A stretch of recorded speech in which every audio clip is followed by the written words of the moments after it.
Good evening. This is the CBS Evening News. I'm Connie Chung, sitting in for Morton Dean. Israeli tanks and troops tonight took over Baghdad, a suburb of Beirut, and linked up with Christian militia forces, a major move to seal off the capital of Lebanon. That suburban village includes the Lebanese presidential palace. Today's fighting began only 12 hours after the ceasefire between Israel and the Palestine Liberation Organization. The collapse of the ceasefire was only apparent in parts of Beirut, as CBS News correspondent Don Klatzrup reports. A leisurely stroll in the sun.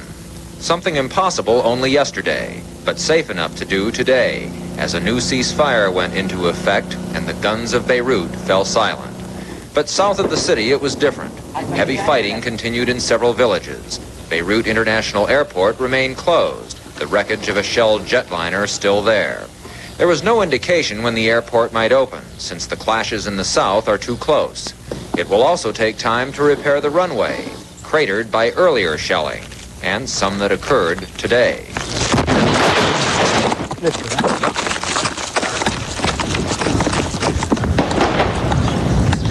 Let's get out of here. Come on. How can we go? This way. The last time the airport was bombed was 10:30 last night, and they're still shelling it. They're still shelling it today. Really? Don't be scared. We'll be okay. It's okay, Don. It's okay. Come this way. Come on. Few here believe the ceasefire means much. Most feel the two sides agreed to it in order to catch their breaths and rearm. Hospitals, meanwhile, are filled with casualties. The Red Cross says most are civilians, and that 1,500 were killed in the city of Sidon alone. The Red Cross also says 600,000 persons were driven from their homes by the Israeli invasion. Many now live in temporary shelters around Beirut. Whole blocks of the Lebanese capital are in ruin. Many buildings are beyond repair. Reconstruction is probably useless, for most believe that without a more permanent peace arrangement, it's only a matter of time before more bombs begin to fall. Don Klatzrup, CBS News, Beirut. In the southern part of Lebanon, Israel is concentrating on mop-up operations. The troops are also seeking out whatever PLO forces that may be in hiding. Bob Fall reports from Tel Aviv. In southern Lebanon, the level of violence subsided, the killing even stopped, but the flashpoint was never far away. In a village near Nabatea, Israeli soldiers and Lebanese Christian militiamen scoured neighborhoods looking for the PLO. It was tedious and time-consuming, and it could have been deadly. The Israelis don't know where their adversaries are hiding or what they might do. They won't, however, do anything with these arms seized today by the invasion force and proudly displayed, and they won't have the leadership of two guerrilla chieftains who surrendered today, but whose faces military censorship will not let us reveal. To pay for the war effort, Mr. Begin's government has now imposed 3 new taxes to raise almost $700 million. The Prime Minister also met with Presidential Envoy Philip Habib to press Israel's demand for a multinational force to keep Lebanon free of Syrian troops and free of the PLO, not only in the buffer zone roughly 25 miles above Israel's northern border, but also in former PLO havens north of that zone now controlled by Israel. Well, of course, Israel forces will go out when the security arrangements I've spoken about, will be fixed and ready. Until then, they will keep patrolling and, as the military puts it, mopping up. That all sounds tidy and routine. It is anything but. Bob Fall, CBS News, Tel Aviv. In Washington, a State Department spokesman said the Reagan administration is still trying to decide if Israel violated its agreement with the U.S. by using American weapons in the current fighting. The spokesman said once there is a genuine ceasefire, he does not see the U.S. imposing any sanctions against Israel. Saudi Arabia's King Khalid died of a heart attack today. He was 69 years old. The new king is a half-brother of his, Crown Prince Fahd, who has been pro-Western. Arab dignitaries flew to the Saudi capital, Riyadh, for the funeral. The king's body was taken there from the resort where he died, near Mecca. The funeral was held in the Great Mosque. In the late 1970s, Khalid underwent open-heart surgery in Cleveland twice. Tens of thousands of Saudis accompanied the coffin in a procession to the cemetery. According to tradition, he was buried before sundown in an unmarked grave. 3 years ago, Saudi Arabia cut diplomatic relations with Egypt because of its peace treaty with Israel. But today, Egyptian President Hosni Mubarak declared 2 weeks of mourning for the king. And Mubarak says he's flying to Saudi Arabia to offer his condolences.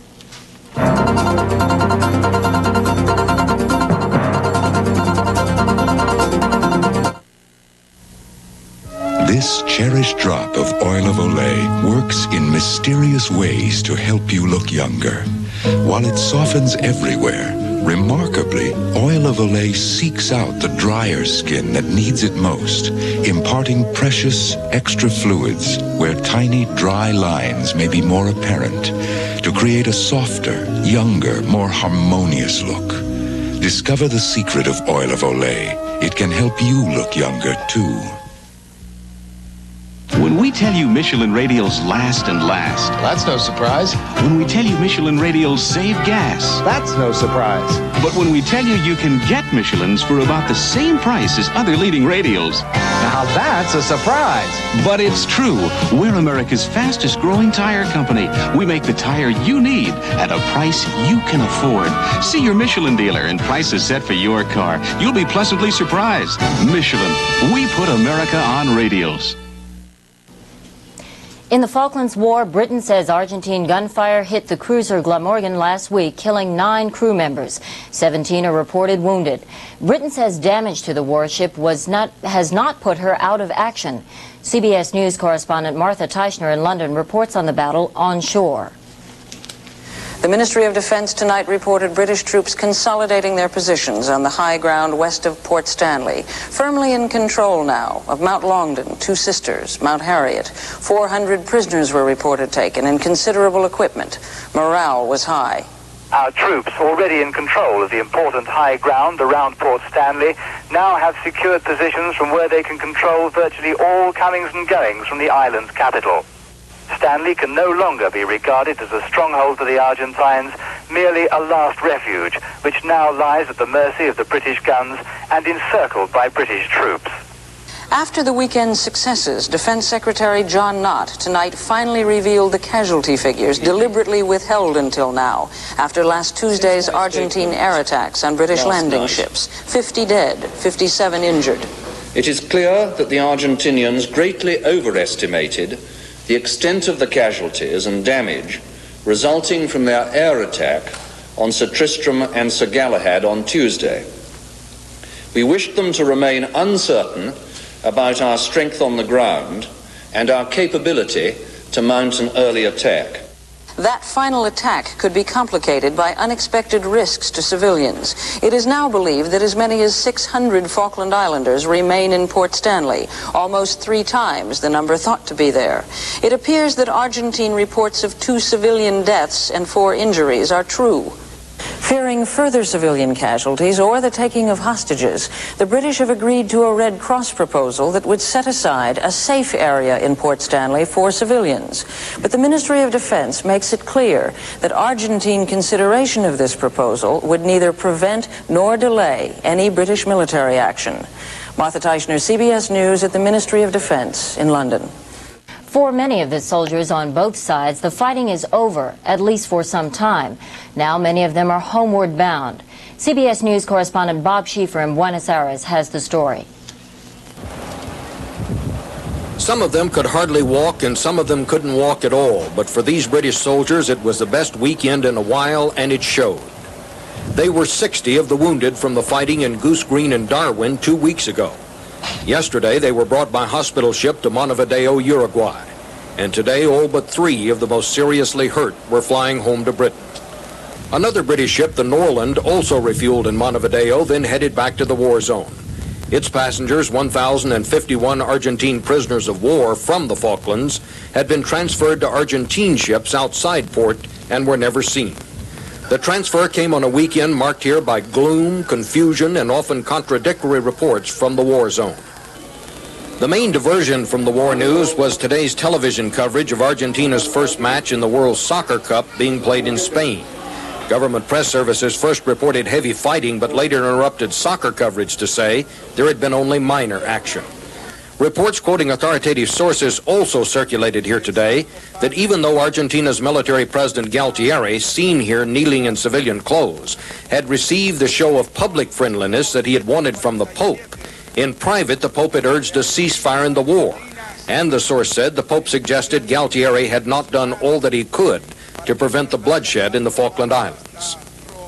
And with the British now closer than ever to the last Argentine stronghold on the Falklands, editorial writers at the leading newspapers here seem more downcast today about the effect of the war on Argentina than they have been at any time since the crisis began. One columnist wrote, "Never before have we been so alone and so hopeless." Bob Schieffer, CBS News, Buenos Aires. In London, financial analysts say the Falklands War has cost Great Britain more than $1.25 billion so far. That's about 5% of the total defense budget. The biggest cost has been the loss of 4 ships, 8 jet fighters, and 11 helicopters.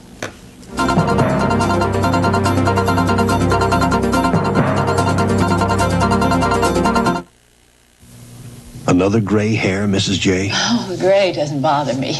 But constipation does? And lately, my laxative. Tried X-Lax yet? Give me your hand. Meet the gentle medicine they call the Overnight Wonder. This little pill? That little pill, orange chocolatey squares. X-Lax restores your system's own natural rhythm for relief in the morning. My own system does it? Gently. All we do is help. X-Lax. Pills are chocolated. It's the Overnight Wonder. No matter which of these stomach remedies you take, for gas, pain, and pressure symptoms, we'll prove Gas X tablets break up painful gas bubbles better and faster. Watch.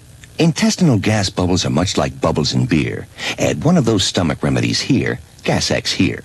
1 minute later, stomach remedy shows little change, but Gas X breaks the gas bubbles. They're almost gone. For fast relief, get Gas X, the 100% gas reliever. An intensive campaign has begun to outlaw a new super bullet that is capable of killing more than 2 people in one shot. The bullet is under fire from not only gun control advocates, but even some gun enthusiasts as well. CBS News correspondent Betty Ann Bowser reports. For the price of any 2 of these, Howard, we could supply every man and woman in the precinct with a bulletproof vest. You know, with the Teflon bullets you're making these days, they cut through our flak jackets like a knife through a meringue. The story is fiction, but the issue is real. Bullets so powerful they can penetrate bulletproof vests issued today to about 50% of the nation's police and worn by many public officials. Although 2 of the country's major ammunition companies no longer manufacture bullets that will penetrate the vests, there are at least 5 types of metal-piercing handgun bullets that, with effort, can be found and purchased. The most controversial is the KTW bullet, whose tip is covered with green Teflon.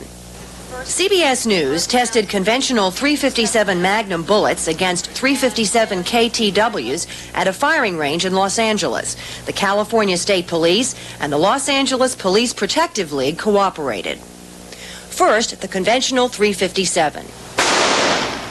It enters the bulletproof vest, but does not go all the way through. Then, the KTW. It goes through the vest and 3 telephone books. But other bullets can also penetrate a bulletproof vest. This is a metal-piercing .38 purchased over the counter by CBS News in a Los Angeles gun store. It also went through the vest and beyond. The only possible person who would want them would be someone who would want to pierce a bulletproof vest. California legislator Tom Bain is co-sponsor of a bill that would make the sale, manufacture, and importation of certain armor-piercing handgun bullets illegal in the state. Now, you take the instance where when Reagan was shot. If you remember the television scene on that, there were about 3 people in front of the president trying to guard him. This bullet would have gone through all 3 of those people and still gotten to the president. That's how damaging and dangerous this bullet is. The manufacturer of the KTW bullet maintains it was designed for police use, but police departments across the country say they have no legitimate use for the bullets. Former Los Angeles police chief, now State Senator Ed Davis, supports legislation to ban metal-piercing handgun bullets. He is also a member of the National Rifle Association, which opposes the bill. No policeman could ever think of using these because if they went through 2 bad guys, they could still go through a couple of other good guys, on the other side. The manufacturer of the KTW repeatedly refused our requests for an on-camera interview. So did the NRA, which claims that news coverage of the bullet controversy has been irresponsible and endangers the lives of police officers and public officials. But the organization's California office did agree to read a statement after conferring with headquarters in Washington. The following is an excerpt. The bills that we're dealing with in the legislature are very much misdirected because they're directed at the bullets and not what is done with the bullets. And the NRA is not going to contribute to the publicity that will cost citizens and law enforcement people their lives because of the exploitation of the subject. Law enforcement officials say they cannot document a single case where a police officer has been shot to death in the chest with a KTW bullet while wearing a bulletproof vest. The California Wildlife Federation, which is affiliated with the NRA, argues that is one reason the bullets should not be banned. It says to me that there is no necessity for legislation of this type. It's already against the law to commit murder, and it's against the law to shoot at people, including shooting at the president. All Los Angeles police officers are issued bulletproof vests, and studies show since they've been wearing them, fewer officers have been shot to death. Now, knowing there's a public debate over metal-piercing bullets, they're uneasy. I don't like them. I don't see any reason for civilians to have them. To me, it appears that it's designed to eliminate law enforcement because we're the ones who are wearing the vest. Bills to ban armor-piercing handgun bullets nationwide have been introduced in both houses of the Congress. Former New York City policeman, now Congressman Mario Biaggi, himself shot 5 times in the line of duty, is spearheading the movement to ban the bullets in the House. It's important. I think the country, the people of our nation, have an obligation to the law enforcement personnel to provide them with as much protection against the criminal element as possible. Biaggi has a strong ally in the Senate. They have absolutely no sporting purposes. They're used to kill human beings. And if we're serious about trying to protect our law enforcement officials when they are struggling with the criminal elements in our society and who have families and have loved ones, we ought to be prepared to stand up and speak for them. And on this issue, there should be no equivocation and no rationalization and no excuse. We ought to do what needs to be done. The Reagan administration does not support an immediate ban on metal-piercing handgun bullets. The Justice Department wants more study, more testing to determine more precisely just which bullets pose the most lethal threat to law enforcement and public officials. The gun lobby takes some comfort in this. Gun owners, collectors, and sportsmen fear banning any kind of handgun ammunition now can only mean the guns themselves are next. Betty Ann Bowser, CBS News, Washington.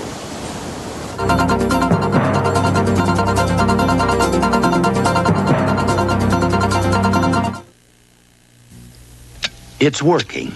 Millions of people like you have fallen asleep faster with Unisom, the #1 sleep aid in America. In clinical tests, Unisom helped people feel drowsy, so they fell asleep faster, an average of 23 minutes faster than they did without Unisom, and slept better all night. Unisom, proven in clinical tests and by people like you. For occasional sleeplessness, fall asleep faster and rest assured with Unisom. Sandy Duncan at the Nabisco Bakers Picnic. Do it again. We bake our wheat thins thinner. You have to really hit the word thinner. That's important because the thinner the wheat thins, the better the taste. Keep practicing and I'll just keep eating wheat thins one after the other. We bake our wheat thins thinner. You get a better taste. Yes! Wheat Thins crackers. The thinner the wheat thins, the better the taste. From Nabisco. Although perhaps 750,000 people took part in the anti-nuclear rally in New York's Central Park, police reported no arrests. That may not be the case tomorrow as the United Nations begins a special 5-week session on disarmament. Some groups are planning nonviolent civil disobedience demonstrations at 5 UN missions. As the world talks and demonstrates about the unthinkable, an American veteran who believes he is a radiation victim of an A-bomb test sets out this week on an unusual trip for treatment. CBS News reporter Wyatt Andrews has that story in Fayetteville, Tennessee. John Smitherman leaves Wednesday for a hospital in Hiroshima, Japan. An ironic twist for the World War II veteran who has 5 times appealed to the Veterans Administration for treatment as a radiation victim and lost, only now to be accepted for treatment by the Japanese. His problem is a lymphatic disease that has taken his legs, swollen his left arm, and which he blames on this: the testing of atomic bombs off Bikini Atoll in 1946. Smitherman was a sailor on the nearby USS Sumner. There is no question about his exposure to radiation. After both detonations, we were back in at ground zero within 10 hours of this. And again, it being so hot, we were swimming in the water with dead fish in the water that was killed either from the explosion or from the radiation. Pledge allegiance to the flag. His neighbors, through churches and word of mouth, raised $7,300 to help pay for his trip. It is a community embarrassed by its government. I just don't understand why it was treated like this. I feel like it's bad that we have to send him to another country for him to get treatment.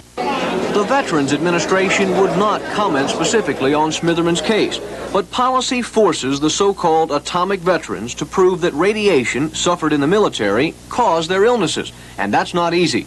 2 letters from nuclear health experts did not help Smitherman. Now in his 6th and final appeal to the VA, Smitherman says he is not bitter, but he does know this trip has raised a point: that the nation which suffered the atomic bomb has accepted him as a radiation victim, while the nation which exploded it is still demanding proof. Thanks for all the help. Wyatt Andrews, CBS News, Fayetteville, Tennessee. Poland's martial law was 6 months old today, and hundreds of people gathered in central Warsaw to mark the anniversary. But the official news agency says security forces stopped similar demonstrations in 3 other cities. I only want my turtle dove. She's no girl. Arthritis pain sufferers. Do you know millions of you can take aspirin, even if your stomach is aspirin sensitive, because there's Ecotrin. Look, Ecotrin is not the aspirin substitute. It's aspirin, but Ecotrin helps protect you from aspirin stomach upset with this orange safety coating. Now you can take what doctors recommend most for minor pain, aspirin, but without all aspirin stomach upset. Ecotrin, it's strong. It's orange. Hello. I like this Remington microscreen rechargeable shaver so much, I bought the company. It shaves as close as a blade, or I'll give you your money back. The first microscreen is so thin it shaves incredibly close. The second even closer. And Remington's American-made. It costs less. Norelco's imported. It costs much more. The Remington microscreen rechargeable shaver shaves as close as a blade, or your money back. And the Lady Remington, the perfect gift, also with a money-back guarantee. In the 50s, Americans gathered before their television sets each week to laugh at the antics of 2 superb comedians. Their names were household words. This afternoon in Boston, the team was back together again. Steve Young was there. Sid Caesar. I know you, I know you, I know you, I know you, I know you, I know you, I know you, but I don't know you. I don't know who you are, but I know you. I've seen you. I've seen you. And I've seen you. And Imogen Coca. Infinite Vinland.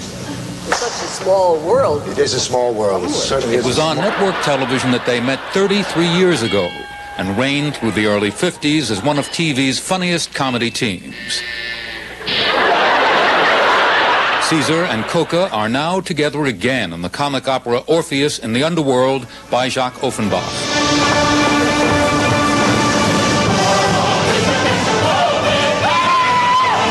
This was their first rehearsal with the orchestra. The Opera Company of Boston production is under the direction of Sarah Caldwell.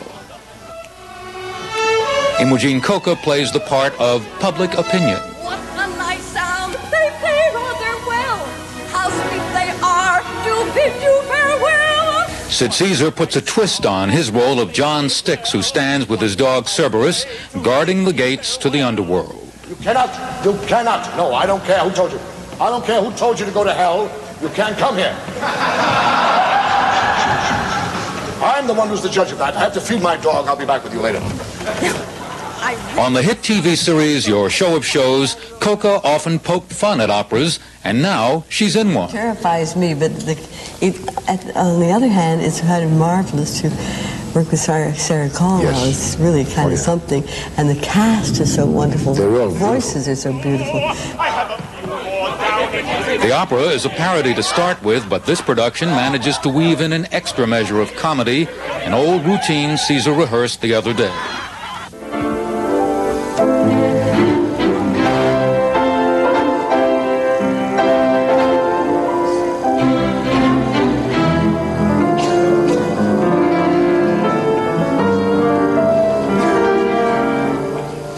As for the golden days of television, for performers, Sid Caesar says there were strings attached. You couldn't talk about politics. You couldn't talk anything about sex. You couldn't even mention sex.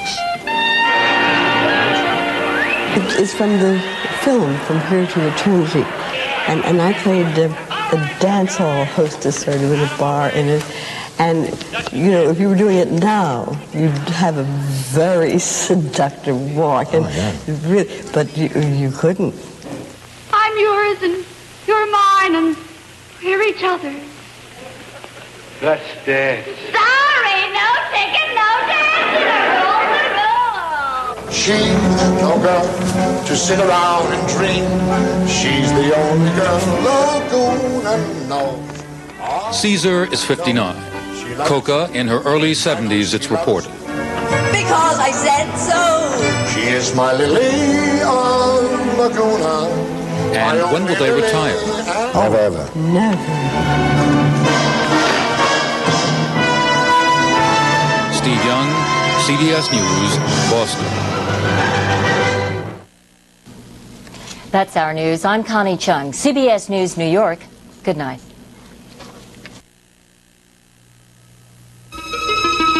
From the edge of time comes the digital watch of tomorrow, today.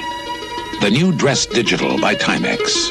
Incredibly thin digitals with a totally new technology. All push buttons are gone.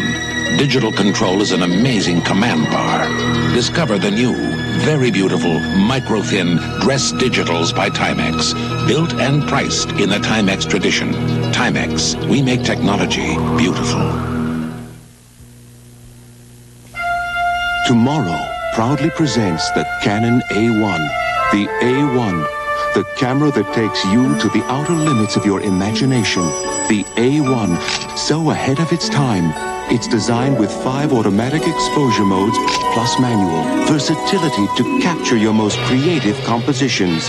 The Canon A1, precise, effortless. The Canon A1, now the possibilities are endless.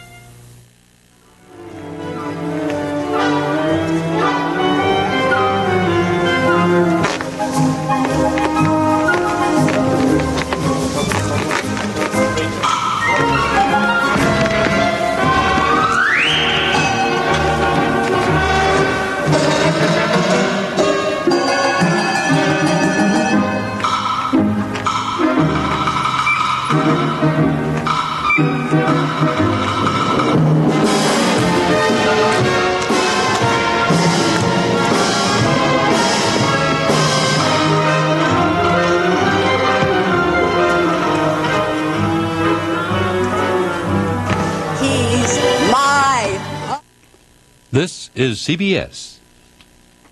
It is an eating disorder called bulimia, whereby victims consume up to 55,000 calories in an hour or two, then induce vomiting and repeat the behavior as often as 4 times a day. Others take laxatives, as many as 300 a week, to prevent retention of the food they consume.